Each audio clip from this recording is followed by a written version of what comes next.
എറണാകുളം ജില്ലയിലായിരുന്നു നാടിനെ നടുക്കിയ സംഭവം അരങ്ങേറിയത്. ലേക്ക് ഷോർ ഹോസ്പിറ്റലിൽ വർക്ക് ചെയ്തിരുന്ന ഡോക്ടർ ഷബീർ എന്ന വ്യക്തി പകലത്തെ തന്റെ തിരക്കുകൾ അവസാനിപ്പിച്ച ശേഷം വൈകുന്നേരം 7 മണിയോടുകൂടിയായിരുന്നു മൊബൈൽ ഫോൺ കയ്യിലേക്കെടുത്തത്. മൊബൈൽ ഫോണിൽ ചില കാര്യങ്ങളൊക്കെ നോക്കുന്ന സമയത്തായിരുന്നു ഞെട്ടിക്കുന്ന ഒരു കാര്യം അദ്ദേഹത്തിന്റെ ശ്രദ്ധയിൽപ്പെടുന്നത്. അദ്ദേഹത്തിന്റെ സിം ഡീആക്ടിവേറ്റ് ചെയ്യപ്പെട്ടിരിക്കുകയാണ്. അത്യാവശ്യമുള്ള തന്റെ കോണ്ടാക്റ്റുകളും സോഷ്യൽ മീഡിയ പ്ലാറ്റ്ഫോമുകളും ഒന്നും തന്നെ ഓപ്പൺ ചെയ്യാൻ കഴിയാതെ വന്ന സാഹചര്യത്തിലാണ് അദ്ദേഹത്തിന് തന്റെ സിം ഡീആക്ടിവേറ്റ് ചെയ്യപ്പെട്ട കാര്യം മനസ്സിലായത്. ഡോക്ടർ ഉടൻ തന്നെ സമീപത്തുള്ള ഒരു മൊബൈൽ ഷോപ്പുമായി ബന്ധപ്പെട്ട് തന്റെ പരാതി അറിയിച്ചു. മൊബൈൽ കടക്കാർ വെബ്സൈറ്റ് പരിശോധിച്ച സമയത്ത് ഷബീർ എന്ന ഡോക്ടറിന്റെ പേരിൽ ഒരു ഡ്യൂപ്ലിക്കേറ്റ് സിം എടുത്തിരിക്കുന്നതായി അവരുടെ ശ്രദ്ധയിൽപ്പെട്ടു. ഡ്യൂപ്ലിക്കേറ്റ് സിം എടുത്തതിന് ശേഷമാണ് ഷബീറിന്റെ കൈവശമുണ്ടായിരുന്ന നിലവിലെ സിം ഡീആക്ടിവേറ്റ് ആക്കപ്പെട്ടിരിക്കുന്നത്. എന്നാൽ ഡോക്ടർ അങ്ങനെ ഒരു സിം എടുത്തിട്ടേയില്ല എന്ന് മൊബൈൽ കടക്കാരെ അറിയിച്ചു. ഡ്യൂപ്ലിക്കേറ്റ് സിം എടുത്ത ശേഷം ആ വ്യക്തി ഡോക്ടറുടെ സിം ബ്ലോക്ക് ചെയ്തിരിക്കുകയാണെന്ന് മൊബൈൽ ഷോപ്പുകാർ ഡോക്ടറെ അറിയിച്ചു. ഡോക്ടറുടെ ആവശ്യം പരിഗണിച്ച് ഷോപ്പിലുള്ള ആളുകൾ അവരുടെ സെൻട്രൽ സെർവറുമായി ബന്ധപ്പെട്ട് ഡ്യൂപ്ലിക്കേറ്റ് സിം ഉടൻ തന്നെ ഡീആക്ടിവേറ്റ് ചെയ്യുകയും ഡോക്ടറുടെ സിം ആക്റ്റീവ് ആക്കി കൊടുക്കുകയും ചെയ്തു. സിം ആക്റ്റീവായ സമയം മുതൽ നിരവധി മെസ്സേജുകളാണ് ഡോക്ടറിന്റെ ഫോണിലേക്ക് തുരുതുരാ വന്നുകൊണ്ടിരുന്നത്. മെസ്സേജുകളിലേക്ക് നോക്കിയ ഡോക്ടർ അക്ഷരാർത്ഥത്തിൽ നടുങ്ങിപ്പോയി.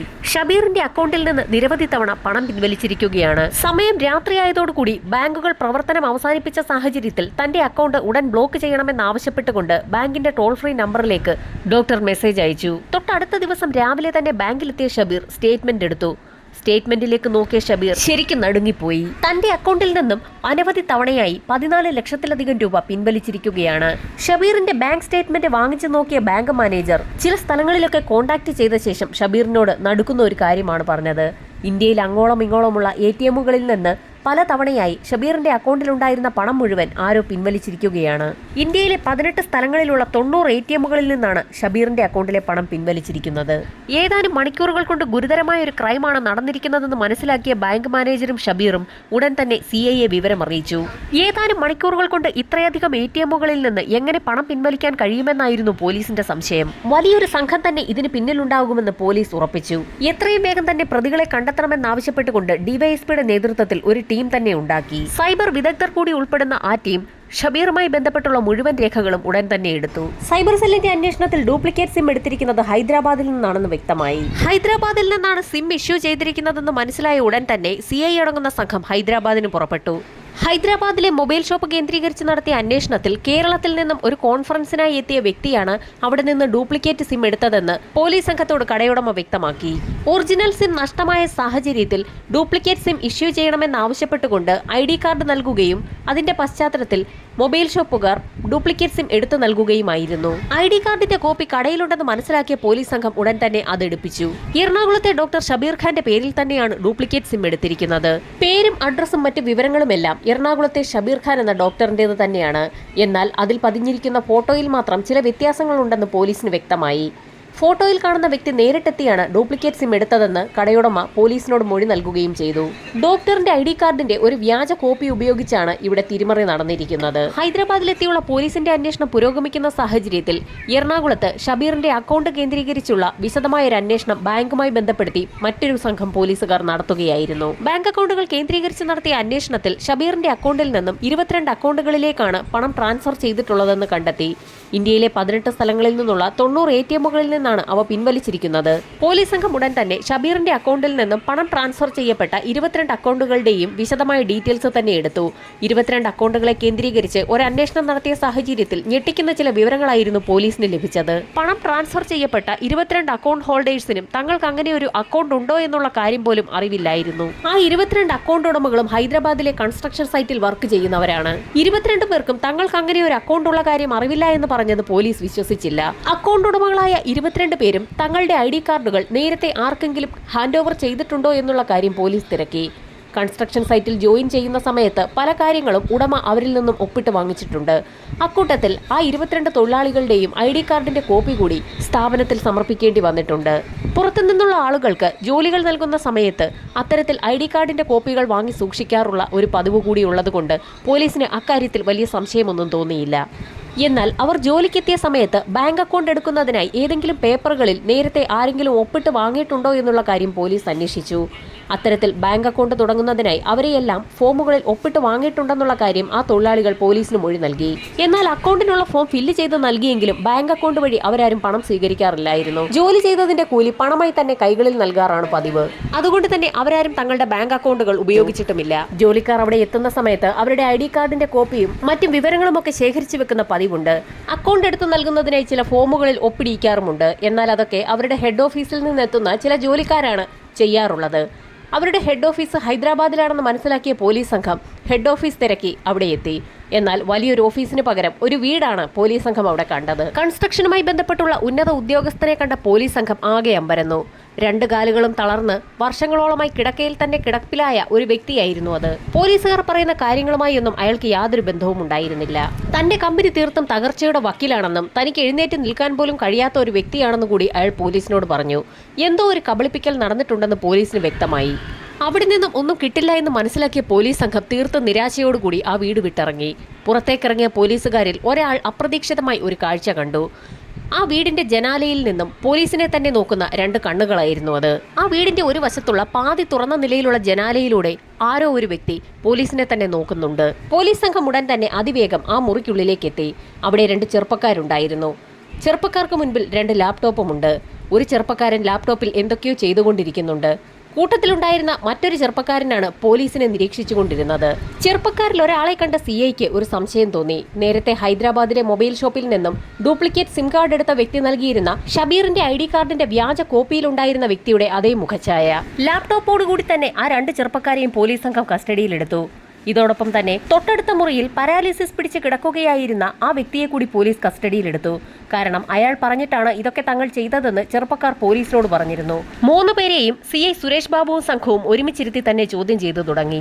സ്വാഭാവികമായും ആ 3 പേരും തെലുങ്കിൽ സംസാരിക്കുന്നത് കൊണ്ട് തന്നെ ഹൈദരാബാദ് സ്റ്റേഷനിലുള്ള പോലീസുകാർ അവർ പറയുന്ന കാര്യങ്ങളൊക്കെ ഇംഗ്ലീഷിലേക്ക് തർജ്ജമ ചെയ്ത് കേരള പോലീസിന് അറിയിച്ചു കൊടുത്തു. ചോദ്യം ചെയ്യലിൽ ഞെട്ടിക്കുന്ന ചില കാര്യങ്ങളാണ് പോലീസിന് മനസ്സിലായത്. ആ 3 സംഘം ഒരു ഹവാല റാക്കറ്റുമായി ബന്ധപ്പെട്ട് വർക്ക് ചെയ്യുന്നവരാണ്. അവരുടെ ലാപ്ടോപ്പ് പരിശോധിച്ചതിൽ നിന്നും ധാരാളം പണമിടപാടുകളുടെ രേഖകൾ കണ്ടെത്താൻ കഴിഞ്ഞു. ലാപ്ടോപ്പിനുള്ളിലെ പണമിടപാടുകൾ വിശദമായി നിരീക്ഷിച്ച പോലീസ് സംഘത്തിന് ആക്സിസ് ബാങ്കിന്റെ പേര് പെട്ടെന്നാണ് ശ്രദ്ധയിൽപ്പെട്ടത്. എറണാകുളത്തെ ആക്സിസ് ബാങ്കിലായിരുന്നു ഡോക്ടർ ഷബീറിന് അക്കൗണ്ട് ഉള്ളത്. ആ അക്കൗണ്ടിലെ പണം ഇവിടെ 22 അക്കൗണ്ടുകളിലേക്ക് വന്നിട്ടുള്ളതായിട്ടുള്ള രേഖകൾ ലാപ്ടോപ്പിൽ നിന്നും പോലീസ് കണ്ടെത്തി. ആ അക്കൗണ്ടുമായി ബന്ധപ്പെട്ടുള്ള കാര്യങ്ങളൊക്കെ പോലീസ് സംഘത്തിനോട് ആ ചെറുപ്പക്കാർ വിശദമായി തന്നെ പറഞ്ഞു. ഹവാല ഇടപാടുമായി ബന്ധപ്പെട്ട് അവർക്ക് മുകളിലുള്ള ആളുകൾ ഇതുപോലെ പണം ഇട്ടുകൊടുക്കുന്നത് പതിവാണ്. ഇതോടൊപ്പം തന്നെ അവർ ചില ATM കാർഡുകൾ കൂടി ഈ ചെറുപ്പക്കാരെ ഏൽപ്പിക്കാറുണ്ട്. ആ ATM കാർഡുകൾ അവരുടെ മേലധികാരികൾ പറയുന്നതനുസരിച്ച് ഉപയോഗിക്കുകയാണ് ആ ചെറുപ്പക്കാർ ചെയ്യേണ്ടത്. ATM കാർഡുകളും നിർദ്ദേശങ്ങളും ലഭിച്ച് മണിക്കൂറുകൾക്കകം തന്നെ ആ സംഘം വിവിധ സ്ഥലങ്ങളിലെത്തി ATMകളിൽ നിന്ന് പണം പിൻവലിക്കുകയും ചെയ്യും. ക്യാഷായി ഇത്തരത്തിൽ പിൻവലിക്കുന്ന തുക അവരുടെ മേലധികാരികൾ പറയുന്ന സ്ഥലത്തെത്തി അവർക്ക് ഹാൻഡ് ഓവർ ചെയ്യണം. ഇവിടെ ഷബീറിന്റെ അക്കൗണ്ടിൽ നിന്ന് പിൻവലിച്ച തുകയും ക്യാഷായി തന്നെ അവരുടെ മേലധികാരികൾക്ക് കൈമാറിയിരിക്കുകയാണ്. അതിന് തക്കതായ പ്രതിഫലവും കിട്ടിയിട്ടുണ്ട്. പല സ്ഥലങ്ങളിലുള്ള ATMകളിൽ നിന്ന് പണം പിൻവലിക്കാൻ സഹായിച്ച സുഹൃത്തുക്കൾക്കും കൂടി ആ പ്രതിഫലം ഷെയർ ചെയ്യുന്നത് പതിവാണ്. ലഭിക്കുന്ന ATM കാർഡുകൾ ഉപയോഗിച്ച് അതിവേഗം തന്നെ വിവിധ സ്ഥലങ്ങളിലുള്ള ATMകളിൽ നിന്ന് പണം പിൻവലിച്ചു കൊടുക്കുന്ന ജോലി മാത്രമാണ് ഈ ചെറുപ്പക്കാർ ചെയ്തുകൊണ്ടിരിക്കുന്നത്. ATMകളിൽ നിന്ന് പണം പിൻവലിച്ചു കൊടുത്താൽ അതിനൊരു കമ്മീഷൻ നൽകുമെന്ന് പറഞ്ഞതുകൊണ്ട് തന്നെ ആ ജോലി കൃത്യമായി ചെയ്യുന്നതല്ലാതെ അതൊരു തട്ടിപ്പാണെന്ന് തങ്ങൾക്ക് ഇതുവരെ തോന്നിയിട്ടില്ല എന്നും ആ ചെറുപ്പക്കാർ പോലീസിന് മൊഴി നൽകി. സാധാരണയായി ഫോട്ടോ പതിച്ച ID കാർഡുകളാണ് മുകളിലുള്ള ആളുകൾ അവർക്ക് കൊടുക്കാറുള്ളത്. എന്നാൽ ഷബീറിന്റെ കാര്യത്തിൽ മാത്രമാണ് ഷബീറിന്റെ മുഖഛായയുള്ള മിർസ എന്ന യുവാവിനെ കൊണ്ട് ഫോട്ടോ എടുപ്പിച്ച് വ്യാജ ID കാർഡ് നിർമ്മിച്ച് സിം കാർഡ് എടുത്തിരിക്കുന്നത്. മിർസ എന്ന വ്യക്തി സ്വന്തം ഫോട്ടോ ഉപയോഗിച്ച് മറ്റൊരാളുടെ അഡ്രസ്സിൽ ID കാർഡ് എടുത്തപ്പോൾ അത് വ്യാജമാണെന്ന് അയാൾക്ക് മനസ്സിലായില്ല എന്ന് പറയുന്ന കാര്യം തീർത്തും അസ്വാഭാവികമാണെന്നും അതിലെന്തോ ചില കള്ളത്തരങ്ങൾ ഉണ്ടെന്നും പോലീസിന് മനസ്സിലായി. ഷബീർ എന്ന വ്യക്തിയുടെ ID കാർഡും സിമ്മും ഒക്കെ കളഞ്ഞുപോയി എന്ന് മുകളിൽ നിന്ന് പറഞ്ഞതുകൊണ്ടാണ് അത്തരത്തിലൊരു കാര്യം ചെയ്യാൻ താൻ നിർബന്ധിതനായതെന്നും മിർസ പോലീസിന് മൊഴി നൽകി. ഷബീറിന്റെ അക്കൗണ്ടിൽ നിന്ന് പിൻവലിച്ച പണം മുഹമ്മദ് അലി എന്ന വ്യക്തി ഹൈദരാബാദിലെത്തി അവരുടെ കയ്യിൽ നിന്നും വാങ്ങുകയായിരുന്നു. മുഹമ്മദ് അലി പലപ്പോഴും കൽക്കട്ടയിലാണ് ഉണ്ടാകാറുള്ളത്. ഈ സമയത്ത് ATMകളിൽ നിന്ന് പിൻവലിക്കുന്ന പണം സംഘങ്ങൾ കൽക്കട്ടയിലെത്തി മുഹമ്മദ് അലിക്ക് കൈമാറാറാണ് പതിവ്. ഏതു വിധേനയും മുഹമ്മദ് അലിയെ പിടികൂടണമെന്ന് തീരുമാനിച്ച കേരള പോലീസ് മിർസയുമായി ചേർന്ന് ഒരു പ്ലാൻ തയ്യാറാക്കി. CI അടങ്ങുന്ന സംഘം ആ 3 സംഘത്തിനെയും കൊണ്ട് അങ്ങനെ കൽക്കട്ടയിലെത്തി. കൽക്കട്ട റെയിൽവേ സ്റ്റേഷനിൽ വെച്ചാണ് സാധാരണയായി മുഹമ്മദ് അലിയെ മിർസ കണ്ടുമുട്ടാറുള്ളത്. പോലീസിന്റെ നിർദ്ദേശപ്രകാരം ചില അത്യാവശ്യ കാര്യങ്ങൾ സംസാരിക്കാനുണ്ടെന്ന് പറഞ്ഞുകൊണ്ട് തന്നെ മിർസ മുഹമ്മദ് അലിയെ കൽക്കട്ടയിലെ റെയിൽവേ റെയിൽവേ സ്റ്റേഷനിലേക്ക് വിളിച്ചു വരുത്തി. മിർസയുമായി പോലീസ് സംഘം റെയിൽവേ സ്റ്റേഷനിലെത്തി ഏതാനും മണിക്കൂറുകൾക്കകം തന്നെ മുഹമ്മദ് അലിയും അവിടെ എത്തി. മിർസയ്ക്കൊപ്പം ഉണ്ടായിരുന്ന വേഷം മാറിയ പോലീസ് സംഘത്തെ മുഹമ്മദ് അലി തിരിച്ചറിഞ്ഞതുമില്ല. ഏതാനും നിമിഷങ്ങൾക്കകം തന്നെ മുഹമ്മദ് അലിയെ പോലീസ് കസ്റ്റഡിയിലെടുത്തു. മുഹമ്മദ് അലിയും യഥാർത്ഥത്തിൽ ഹവാല പണമിടപാടിന്റെ ഒരു കണ്ണി മാത്രമാണ്. അയാൾക്ക് കിട്ടുന്ന ടാസ്കുകളാണ് അയാൾ മിർസയെപ്പോലുള്ള ആളുകൾക്ക് വീതം വെച്ച് കൊടുക്കുന്നത്. ഹവാല ഇടപാടുമായി ബന്ധപ്പെട്ട് നിരവധി ആളുകളാണ് ഇവർക്കൊപ്പമുള്ളത്. അതുകൊണ്ടാണ് ഒരേ സമയം 90 ATMകളിൽ നിന്നൊക്കെ പണം തട്ടിയെടുക്കാൻ ഇവർക്ക് കഴിയുന്നത്.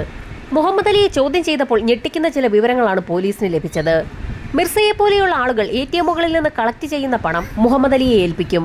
അയാളുടെ കമ്മീഷൻ എടുത്ത ശേഷം മുഹമ്മദ് അലി ആ പണം കൽക്കട്ടയിൽ തന്നെയുള്ള അയൻ മുഖർജി എന്നൊരു വ്യക്തിക്കാണ് കൈമാറാറുള്ളത്. ഹവാല ഇടപാടുമായി ബന്ധപ്പെട്ട് ഏറ്റവും താഴേക്കിടയിലുള്ള വ്യക്തികൾക്ക് അവർക്ക് മുകളിലുള്ള വ്യക്തികളെക്കുറിച്ച് ഒരറിവും ഉണ്ടായിരിക്കുകയില്ല.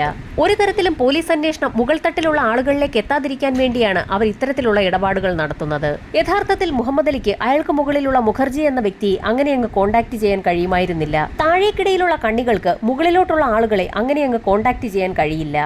മുകളിലുള്ള വ്യക്തികൾ അവർക്ക് താഴെയുള്ള ജോലിക്കാർക്ക് പല ടാസ്കുകളും കൊടുക്കാറാണ് പതിവ്. അതുകൊണ്ട് തന്നെ മുഖർജി മുഹമ്മദ് അലിയെ വിളിക്കുന്നതും കാത്ത് പോലീസ് സംഘം ഇരുന്നു. പോലീസ് സംഘം അങ്ങനെ കാത്തിരിക്കുന്ന സമയത്താണ് മുഖർജിയുടെ ഒരു ഫോൺ കോൾ മുഹമ്മദ് അലിയെ തേടിയെത്തുന്നത്. കൽക്കട്ടയിലെ തന്നെ ഹൗറ ബ്രിഡ്ജിന് സമീപത്തുള്ള ഒരു പാർക്കിൽ വൈകുന്നേരം 4 മണിയോടുകൂടി മുഹമ്മദ് അലി എത്തണമെന്നായിരുന്നു മുഖർജി ഫോണിൽ പറഞ്ഞത്. വേഷം മാറിയ പോലീസ് സംഘം മുഹമ്മദ് അലിയുമായി മുഖർജിയെ പിടികൂടാനായി ഹൗറ ബ്രിഡ്ജിന് സമീപമെത്തി. വൈകുന്നേരം 4 മണി പിന്നിട്ട സമയത്ത് തന്നെ പറഞ്ഞതുപോലെ മുഖർജി സ്ഥലത്തെത്തി.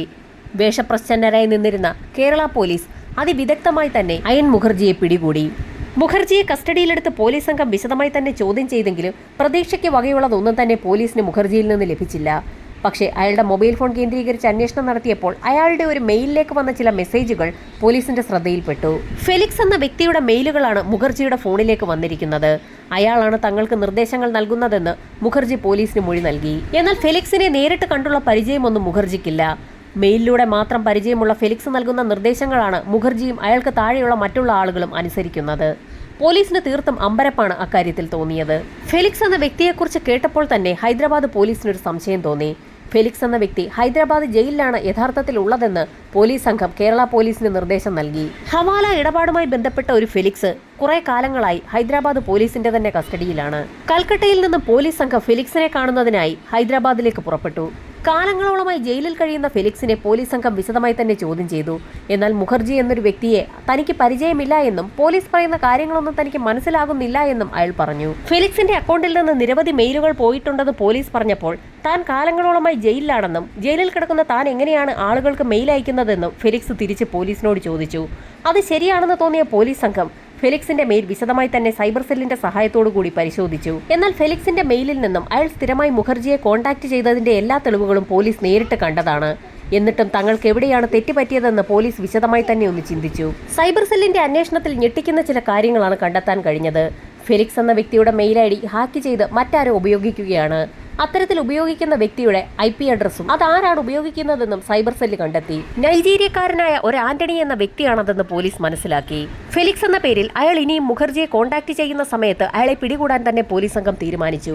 ആന്റണിയുടെ മെയിലിനായി കേരള പോലീസ് ഒരാഴ്ച ഹൈദരാബാദിൽ കാത്തിരുന്നിട്ടും ഒരു ഫലവും ഉണ്ടാകാത്ത സാഹചര്യത്തിൽ കസ്റ്റഡിയിൽ ലഭിച്ച പ്രതികളുമായി പോലീസ് സംഘം എറണാകുളത്തേക്ക് തന്നെ മടങ്ങി. പ്രതികളെ കസ്റ്റഡിയിലെടുത്ത് 90 ദിവസം പിന്നിട്ടിട്ടും ആന്റണി കോൺടാക്ട് ചെയ്യാത്ത സാഹചര്യത്തിൽ കേസ് ഫയൽ പൂർത്തിയാക്കാൻ പോലീസിന് കഴിയാതെ വന്നു. കുറ്റപത്രം കോടതിയിൽ സമർപ്പിക്കാൻ കഴിയാതെ വന്നതോടുകൂടി അറസ്റ്റ് ചെയ്യപ്പെട്ട എല്ലാ വ്യക്തികൾക്കും സ്വാഭാവികമായി കോടതി ജാമ്യം അനുവദിച്ചു. ജാമ്യം അനുവദിച്ച പ്രതികൾ രാജ്യത്തിന്റെ വിവിധ ഭാഗങ്ങളിലേക്ക് പോയിട്ടും പോലീസ് സംഘം ആന്റണിക്കായി കാത്തിരിക്കുകയാണ്. കേസ് ക്ലോസ് ചെയ്യാൻ കഴിയാതെ അന്വേഷണം ഇപ്പോഴും നടക്കുകയാണ്. അത് മാത്രവുമല്ല, പണം നഷ്ടപ്പെട്ട ഷബീറിന് ഇതുവരെയും തന്റെ പണം തിരികെ ലഭിച്ചതുമില്ല. വൈകാതെ തന്നെ ആന്റണി വലയിൽ വീഴുമെന്ന് തന്നെ പ്രതീക്ഷിക്കാം.